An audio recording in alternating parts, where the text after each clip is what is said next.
ये तो इसका उत्तर तो डॉक्टर लोग ही बताएंगे, खून जल्दी क्यों बढ़ता है, क्यों घटता है। आचार्य जी नमस्ते। जी जी हाँ, ब्रजेश जी कुछ बता सकते हैं। आचार्य जी, इसका मनोवैज्ञानिक और आध्यात्मिक कारण इसको आप ही बता सकते हैं। वैसे हमारा जो मंतव्य है हो सकता है कि सही ना हो।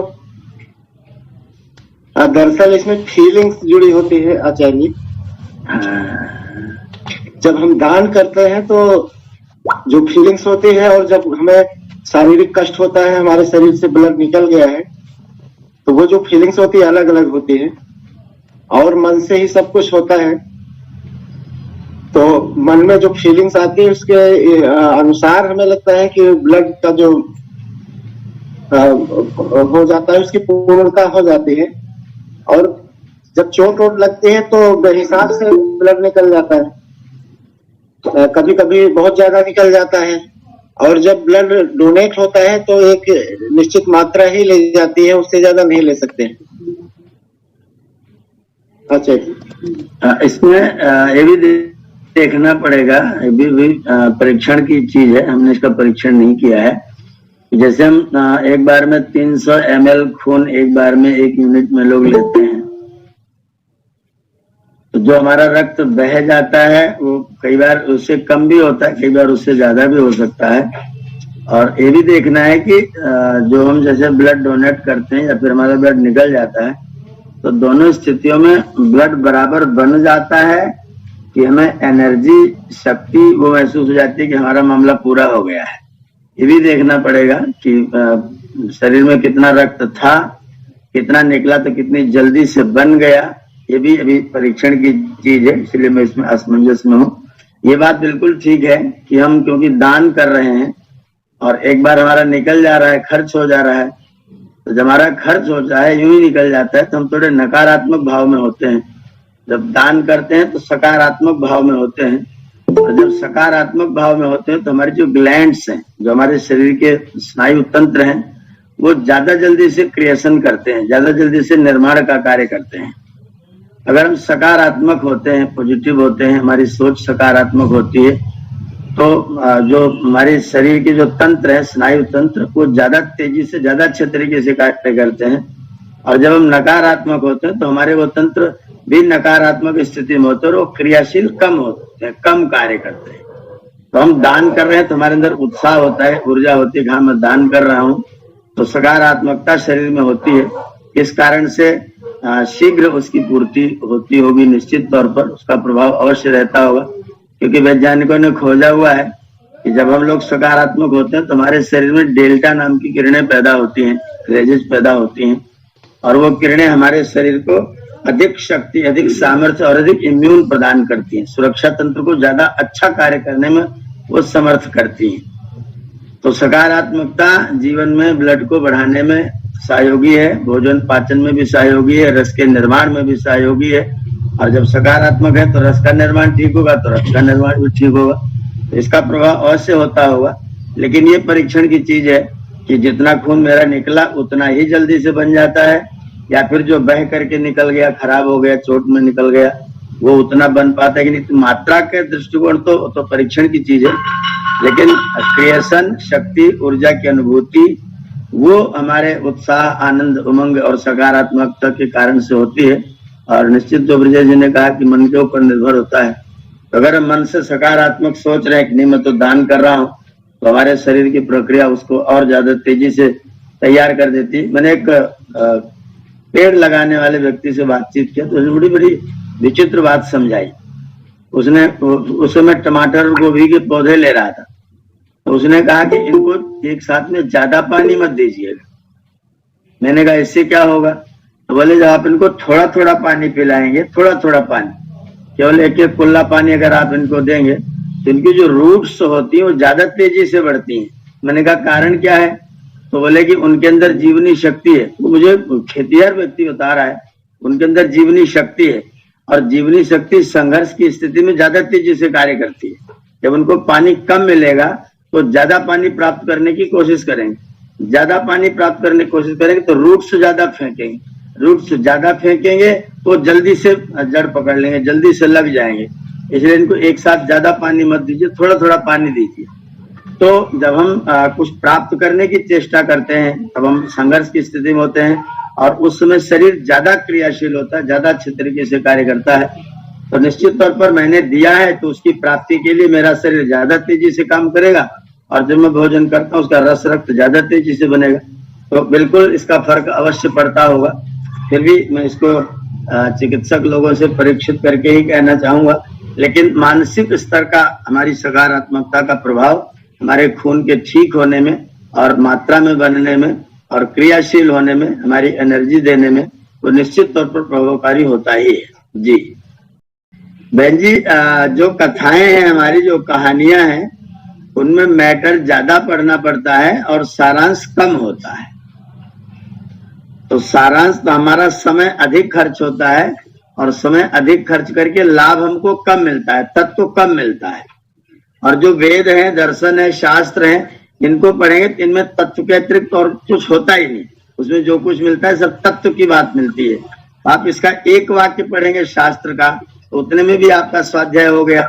और वहां पढ़ने के लिए आपको पूरी कहानी लंबी चौड़ी पढ़नी पड़ेगी। अच्छा, वो कहानी भी विचित्र है, कहीं कुछ लिखा है, कहीं कुछ लिखा है, कहीं पढ़ा, कहीं अतिशयोक्ति अलंकार है, कहीं कुछ लिखा हुआ है। तो इसलिए दर्शन शास्त्र, वेद शास्त्र, जो आर्ष ग्रंथ है, उनको पढ़ने से आपको अधिक लाभ होगा। तो इनको कम पढ़ेंगे तो भी अधिक लाभ होगा और उसको ज्यादा पढ़ेंगे तो भी कम लाभ होगा। ऋषि ने लिखा सत्यार्थ प्रकाश में, आर्ष ग्रंथों का पढ़ना ऐसे जैसे समुद्र में गोती लगाना और मोतियों का पाना, और अनार्ष ग्रंथों का पढ़ना ऐसे जैसे समुद्र में गोते लगाना और एक मुट्ठी रेत लेकर के निकाला। तो आर्ष ग्रंथों को पढ़ने से अधिक लाभ होगा। उनका स्वाध्याय व्यक्ति को जरूर करना चाहिए, उन्हें ही करना चाहिए। धन्यवाद आचार्य जी। आपने व्यवहारिक शब्द की व्याख्या करते हुए बताया था कि अगर किसी को प्रसन्न करके कुछ ले ले तो वो व्यवहार होता है, और किसी को छीन करके ले लिया जाए तो अलग। वही बात यहाँ पर चोट लगने पर ब्लड जाने में और रक्त का दान करने में लग रहा है आचार्य जी। बिल्कुल बिल्कुल बिल्कुल वो लगेगा बिल्कुल, उसका असर होगा। आचार्य जी नमस्कार। जी जी आचार्य जी, एक प्रश्न था कि बुद्धि के जो 3 दोष हैं वो कौन कौन से हैं, उसके विषय में विस्तार से बताइए। ये जो लिखा गया है, ऐसा कोई शास्त्र वचन नहीं है कि बुद्धि में 3 दोष होते हैं। ये अलग अलग लोगों ने अपने अपने तरीके से सोच करके निकाला हुआ है। आहूजा साहब माइक बंद करिएगा, आहूजा साहब माइक बंद कर। बुद्धि के 3 दोष किसी शास्त्र में लिखे हुए नहीं है। ये बुद्धि के 3 दोष अपने जो लेखक लोग हैं या फिर जो कथावाचक लोग हैं वो बताते रहते बुद्धि के 3 दोष हैं। बुद्धि के जो दोष हैं दुनिया में, संसार में, वो सब बुद्धि के ही दोष होते हैं। बुद्धि के दोष से फिर मन दूषित होता है, मन के दूषित से इंद्रियां दूषित होती हैं। तो जितना भी दोष मात्र है, वाणी में आ रहा है तो, बुद्धि में आ रहा है तो, मन में आ रहा है तो, जिधर से भी आ रहा है उसका केंद्र तो बुद्धि से ही प्रारंभ होता है। इसीलिए बार बार बुद्धि की प्रार्थना की गई, में धाम देवगुणा पितरस्य उपासते और धियो यो न प्रचोदयात्, मेरी बुद्धि को सन्मार्ग में प्रेरित करें। बुद्धि के 3 दोष ऐसा कोई पर्टिकुलर गिनती किसी शास्त्र में नहीं की हुई। अगर वो कहीं आपने पढ़ा हो तो मुझे बता दीजिए, तो मैं देखूंगा वो कहाँ का क्या है। आवाज साहब ने मल विक्षेप और आवरण जो है, मल का मतलब होता है गंदगी, विक्षेप का मतलब होता है स्थिर न होना, इधर उधर हो जाना, और आवरण का मतलब होता है पर्दा पड़ा रहना। और ये मल विक्षेप और आवरण जो है वो बुद्धि के चित्त के दोष बताए गए हैं। विक्षेप साफ हुआ करके योग दर्शन में इनका वर्णन है। तो जैसे हमारी बुद्धि मलिन है, वो तमोगुण का प्रभाव उसके ऊपर ज्यादा है, वो कुछ सोच समझ नहीं पाती, सही गलत का निर्णय नहीं कर पाती है। ये तो उसका मल वाली स्थिति है। और विक्षेप का मतलब होता है जब मेरी बुद्धि तो ठीक है, मलिन नहीं है, लेकिन वो एक जगह पर लगती नहीं है, स्थिर नहीं होती है, कहीं इधर लग जाती है, कहीं उधर लग जाती है। जब ये विक्षेप की स्थिति है, चंचलता जिसके अंदर होती है, एक चीज में स्थिर होकर के हम जुट नहीं पाते हैं। किसी ने कुछ बता दिया तो उसकी मान ली, दूसरे ने दूसरा बता दिया तो उसकी मान ली। ये विक्षेप की स्थिति है। और आवरण होता है वो अज्ञान का आवरण होता है। जब हमें कोई चीज पता ही नहीं होती है या हमें किसी ने जैसे बताना चाहिए था उस तरीके से नहीं बताया, हमें किसी अन्य तरीके से बता दिया। जब अन्य तरीके से बता दिया तो एक पर्दा जैसा पड़ गया, वो बुद्धि का एक पर्दा है। आवरण माने पर्दा, विक्षेप माने अस्थिरता और मल माने मलिनता। तो बुद्धि में मलिनता हो सकती है, उसकी चंचलता हो सकती है और उसके ऊपर कोई अज्ञान का आवरण, दोष का कोई आवरण भी हो सकता है। मुझे जो यथार्थ देखना चाहिए था वो मैंने अपने स्वार्थ में, दुराग्रह में, हठ में आकर के उसके ऊपर पर्दा डाल दिया और अपने स्वार्थ की पूर्ति के लिए मैं लग गया, यथार्थ को नहीं किया। ये आवरण होता है। तो मल विक्षेप आवरण चित्त के दोष हैं। चित्त में 3 स्थितियां हैं जिसके कारण से हम यथार्थ की, ठीक की, सत्य की प्राप्ति नहीं कर पाते हैं। ये योग दर्शन में मल विक्षेप और आवरण का वर्णन किया हुआ है। जी आचार्य जी। तो आचार्य जी, बुद्धि की दुर्बलता दर्शाने वाले लक्षण कौन कौन से होते हैं? बुद्धि की दुर्बलता को दर्शाते हैं जब आपको कोई बात कहने पर समझ में ना आए, पहली बात। दूसरी बात यह है कि आप जिस चीज को समझ जाएं उसको करने में आप सफल ना हो पाए, करना चाहें लेकिन आप ना करें, बुद्धि वहां पर स्थिर न रह पाए और एक काम छोड़ के दूसरा काम करना प्रारंभ कर दे। तीसरी स्थिति है कि वो सत्य को ग्रहण नहीं करती है, सत्य को जान करके भी सत्य को ग्रहण नहीं करती, उसके अंदर सात्विकता की कमी होती है। ये 3 स्थितियां हो सकती हैं। एक तो समझ में नहीं आता है, दूसरा समझ मतलब स्थिर नहीं हो पाते हैं, और तीसरा है समझ में आ जाता है लेकिन उसको करने के लिए हमारी सात्विक प्रवृत्ति नहीं होती है, हम उसको कर नहीं पाते हैं।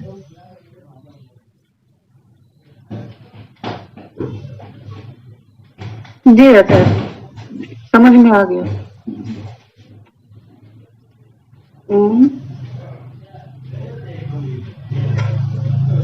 महाभारत काल से हम महिलाओं के ऊपर, बहनों के ऊपर एक बात कही जाती है कि इनके पेट में बात पचती नहीं,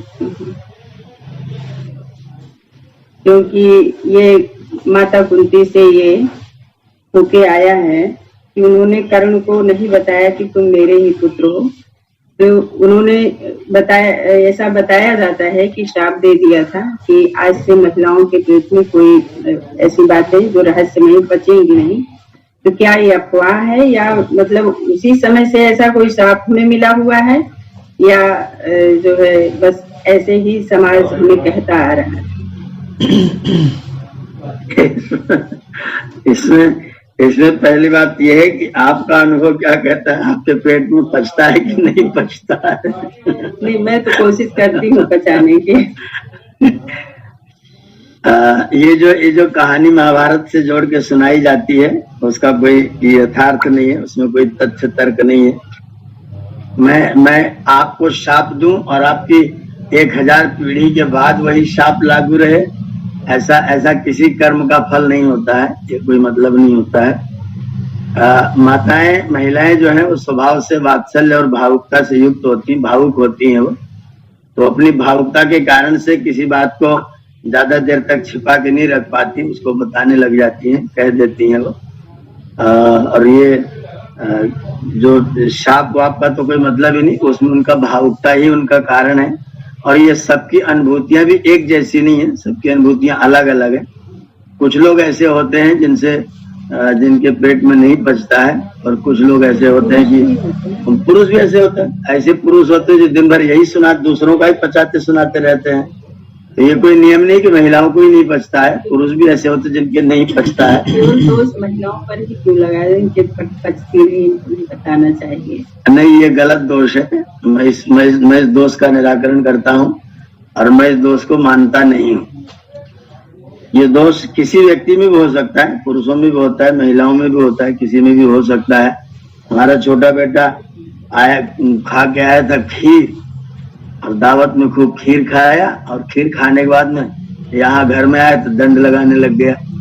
मैंने कहा ये क्या कर रहे हो? बोले पिताजी खीरिया उछला तिपा।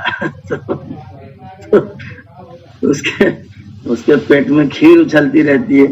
वैसे वो पुरुष हो, महिला हो, स्त्री हो, बालक हो, वृद्ध हो, कोई भी हो, बहुत सारे लोग अपना अपना होता है कि उनके अंदर बात नहीं पच पाती हो, अपनी बात दूसरों को बता देना चाहते हैं। उसमें उनकी अपनी मानसिक स्थिति काम आती है, उनकी भावुकता काम आती है। ऐसा आक्षेप बिल्कुल भी नहीं करना चाहिए कि स्त्रियों को नहीं पचती है, कि पुरुषों को नहीं पचती है, कर्ण ने शाप दे दिया है। ये सब कहानियां बिना मतलब के बरगलाने वाली, यथार्थ से दूर है, एक भरोसेमंद कहानियां नहीं है। तो सचमुच में दिया था कर्ण ने शाप? तो दिया होगा, माता के लिए कहा होगा कि तुमने मुझे नहीं बताया, जाओ आज के बाद किसी के पेट में बात पचेगी नहीं। लेकिन ऐसा कोई शाप किसी के लिए लागू नहीं होता है। मैं आपके लिए आपके बेटे बेटियों सबको चला जाए, ऐसा ये कोई सिद्धांत नहीं है, कोई तथ्य नहीं, इसमें कोई वैज्ञानिकता भी नहीं है। ये विज्ञान के तरीके से, तथ्य के तरीके से माननीय बात नहीं है। कर्ण ने कहा होगा गुस्से में, जाओ आज के बाद किसी महिला को कोई बात नहीं पचेगी। और क्रोध में आने पर व्यक्ति कहता है जाओ तुम्हारा सत्यानाश हो जाए, पर उसके कहने सत्यानाश हो नहीं जाता है। वो हो सकता है उसने गुस्से में बात कही हो, लेकिन ऐसा करने से अब अगली पीढ़ी की स्त्रियों को भी बात नहीं पचेगी, ये इसका कोई विज्ञान नहीं है, ये कथ्य ठीक नहीं है। आचार्य जी थोड़ा सा इसमें जोड़ना चाहेंगे। जो दिमाग होता है, मस्तिष्क, उसके दो भाग होते हैं। तो ये तो शरीर रचना और इसके बारे में जानकारी है, वैज्ञानिक लोग बताते हैं कि बायां और दायां भाग जो है वैसे तो एक मिल करके काम करता है, लेकिन उसके फंक्शन अलग अलग होते हैं उसकी बनावट के अनुसार। तो दाहिना भाग जो होता है वो सर्जनात्मकता का, भावुकता का, भाषा का, इसमें अगर किसी का विकसित है तो ये वो ज्यादा होगा। भाषा, सर्जनात्मकता, भावनात्मकता, भावुकता। और जो बायां होता है वो तर्क शक्ति का केंद्र होता है। तर्क शक्ति, गणित, उसका ज्यादा तार्किक विकास ज्यादा होगा अगर उसका विकसित है। तो यह महिलाओं में अधिक होता है कि दाहिना मस्तिष्क ज्यादा विकसित होता है आचार्य। और पुरुषों में कुछ ऐसा होता है, कुछ पुरुषों में भी ऐसा। स्वभाव से महिलाओं का ऐसा होता है जी, या कुछ उसमें घटाबड़ी कर लेते हैं? नहीं, स्वभाव से है और घटाबड़ी हो जाता है बाद में भी। जैसे अब महिलाओं में बहुत से लोग गणित में तेज होती, जो तार्किक शक्ति वो गणित तेज होगी, वो बायां मस्तिष्क ज्यादा विकसित होगा। और किसी का यदि दाहिना ज्यादा विकसित है तो भाषा पर उसकी पकड़, वाक क्षमता, संगीत, कला, ये ज्यादा अच्छा होगा। और महिलाओं में ये ज्यादा अच्छा होता है। हम लोगों में भी सबका अलग अलग होता होगा। आपका गणित में ज्यादा रुचि, मेरी गणित में बिल्कुल रुचि नहीं है। जी जी। तो पुरुषों में भी इस तरह का अलग अलग होता होगा। जी जी। हाँ, ये प्रभाव हो सकता है, ये प्रभाव आ सकता है, ये मान्य बात है, ये मान्य बात है। ऐसा भी मैंने कहीं पढ़ा है कि महिलाओं का मस्तिष्क पुरुषों की अपेक्षा थोड़ा छोटा होता है। नहीं, ऐसा तो नहीं है। कहीं मैंने पढ़ा विस्तार के दृष्टिकोण से, उसके आकार के दृष्टिकोण से पुरुषों का मस्तिष्क ज्यादा बड़ा होता है, महिलाओं का थोड़ा छोटा होता है उसकी अपेक्षा से। अब इस तो थोड़ा सा कद भी छोटा होता है, तो इतना तो अंतर होगा कद के अनुसार। हाँ, ये मैंने कहीं पढ़ा था, परीक्षण तो नहीं किया, पर कहीं लिखा था कि महिलाओं का मस्तिष्क पुरुषों पे थोड़ा छोटा होता है। जी, आकार भी कारण हो सकता है इसमें। जी, इसके पीछे जीन, और उसके बाद जीन के अनुसार हार्मोन्स बनते हैं, फिर एंजाइम्स बनते हैं, तो ये सब कारण होते हैं। ये भी एक परीक्षण की चीज है कि जो महिलाएं पुरुषों के शरीर की अपेक्षा ज्यादा मोटी, तगड़ी, ऊंची, लंबी होती, जैसे हरियाणा में खास तौर पर, तो उनका मस्तिष्क हम लोगों की अपेक्षा ज्यादा बड़ा होता होगा। ये परीक्षण की चीज है। देखा जाए कि वो जो शरीर के आकार से ज्यादा बड़ी है, तो उनके मस्तिष्क का आकार कैसा है, तो वो चेक किया जाए तो शायद कुछ निर्धारण किया जा सके। वहाँ के पुरुष भी तो अपेक्षाकृत और बड़े होते होंगे। नहीं, हरियाणा के महिलाएं प्लस उत्तर प्रदेश के पुरुष तुलना किया जाए तो अंतर पता चले कि क्या होता है। पुरुषों का ही बड़ा होता है, कि वो शरीर से बड़े बनने पर भी महिलाओं का छोटा ही होता है। ये लेकिन परीक्षण से पता चलेगा, देखने तो पता चलेगा। जी आचार्य जी नमस्ते। नमस्ते जी, नमस्ते बहन जी। आचार्य जी कहते हैं अगर पति तीर्थ स्थल जाता है तो पत्नी को आधा फल मिल जाता है, क्या सही है? कहीं भी जाएगा तो उसका आधा फल मिल जाता है। बहन जी, स्त्री और पुरुष दोनों को जब हम लोग विवाह संस्कार कराते हैं तो एक मंत्र पढ़ा हुआ है, अमोहमस्मि सात्वम सात्वमसि अमोहम साम अहमस्मि ऋक्त्वम देवरहम पृथ्वीत्वम। वहां बताया गया जैसे देवलोक पृथ्वी लोक दोनों को एक दूसरे की आवश्यकता है, दोनों एक दूसरे के बिना अधूरे होते हैं, वैसे स्त्री और पुरुष भी एक दूसरे के बिना अधूरे होते हैं। उस अधूरेपन को पूरा करने के लिए स्त्री और पुरुषों का विवाह होता है। अब क्योंकि अपने परिवार संरचना में, परिवार की व्यवस्था में सारा जो अर्थतंत्र है, धन कमाने की व्यवस्था पुरुषों के हाथ में है और घर में भोजनादि व्यवस्था करना स्त्रियों के हाथ में है। तो अगर पुरुष कमा रहा है और स्त्री उसकी पूर्ण सहयोग कर रही है तो निश्चित तौर पर अगर पुरुष तीर्थ स्थान जाएगा, पुरुष अगर कोई दान करेगा तो उसका पुण्य स्त्रियों के साथ में अवश्य जुड़ेगा। अगर उसमें महिलाएं समर्थन में रहती हैं तो उनके पास प्लस पॉइंट होगा। अगर वो पति दान करता है और देवी जी विरोध करती हैं, तुम दान क्यों कर रहे हो, मुझे दिया तो फिर वहां हो सकता है उनको फल में कमी हो जाए। लेकिन बाकी पुरुषों के द्वारा दान जो पुण्य जो किए जाते हैं उनका प्रभाव, उनका फल पत्नियों के ऊपर भी होता है। और पत्नियां दान दे तो पति को मिलता है कि नहीं? बिल्कुल बिल्कुल मिलेगा अगर पत्नियां करें, क्योंकि अगर पत्नी कमा रही है, मान लीजिए कोई सर्विस कर रही है, सेवा कर रही है और पैसा लेकर के आ रही है और पति देवता भी कमा रहे, एक घर में दोनों लोग अर्थतंत्र से दोनों लोग अपने आप में मजबूत हैं, तो अगर पत्नी वहां दान कर रही है और पति पत्नी दोनों का पैसा एक स्थान पर खुल मिल करके कार्य कर रहा है, पत्नियों के दान पर पुरुषों का भी लाभ होगा, पुरुषों को भी पुण्य की प्राप्ति होगी। अगर दोनों में बैर विरोध है, वो मैं अपना कमाऊंगा तो फिर जो दान करेगा उसका लाभ होगा, जो नहीं करेगा उसका नहीं होगा।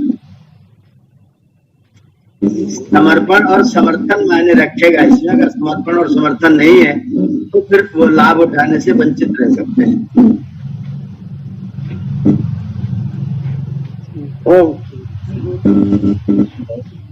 हाँ, भावनाओं का बिल्कुल बिल्कुल भावनाओं का प्रभाव उसमें होता है।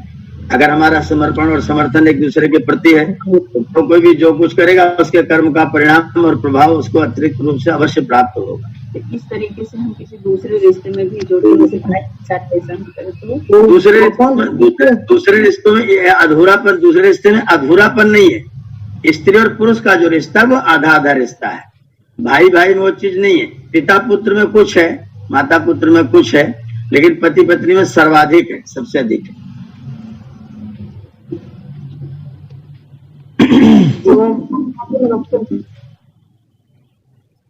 आचार्य जी नमस्ते। जी नमस्ते। आचार्य जी, श्राप क्या होता है? श्राप का प्रभाव क्या होता है? श्राप किसको? श्राप। जी जी जी। जैसे कोई व्यक्ति किसी व्यक्ति को अत्यंत दुखी कर दे और उसके लिए बाहर निकलने का कोई रास्ता न सूझे,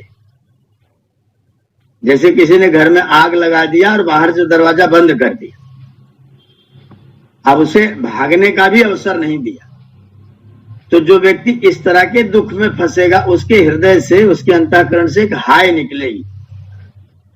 वो जो भाव निकलेगा उस अंतःकरण से, क्योंकि वो कर कुछ नहीं पा रहा है, शरीर से असमर्थ है, मन से असमर्थ है, कुछ करने में भी असमर्थ है, तो उसके हृदय की जो भावनाएं हैं वो हृदय की भावनाएं अंदर अंदर प्रकट होती है और वो हृदय की भावनाएं निश्चित तौर पर सामने वाले व्यक्ति को प्रभावित करती है। इसी स्थिति का नाम, इसी भावना को व्यक्त करने का नाम है शाप देना, अपने भावनाओं की अभिव्यक्ति। और वह अभिव्यक्ति तब जब आपके पास कोई मार्ग ना हो, कोई रास्ता न बचता हो, आपको फंसा दिया जाए, झूठ बोला जाए, झूठ आपको और फरेब किया जाए, फिर आप निकलने जाए तो वकील को भी पैसा दे दिया जाए और निकलने जाए तो जज को भी पैसा दे दिया जाए, तो फिर आप क्या करेंगे? फिर आपके मन से शाप निकलेगा, जाओ तुम्हारा सत्यानाश भगवान करेंगे। तो ये जो आपका भाव है, उस भाव का प्रभाव सामने वाले व्यक्ति पर अवश्य पड़ता है। इसलिए किसी को इस तरह से अत्यंत दुख व्यक्ति को नहीं देना चाहिए, अगर देगा तो उसका प्रभाव उसके ऊपर जरूर पड़ेगा।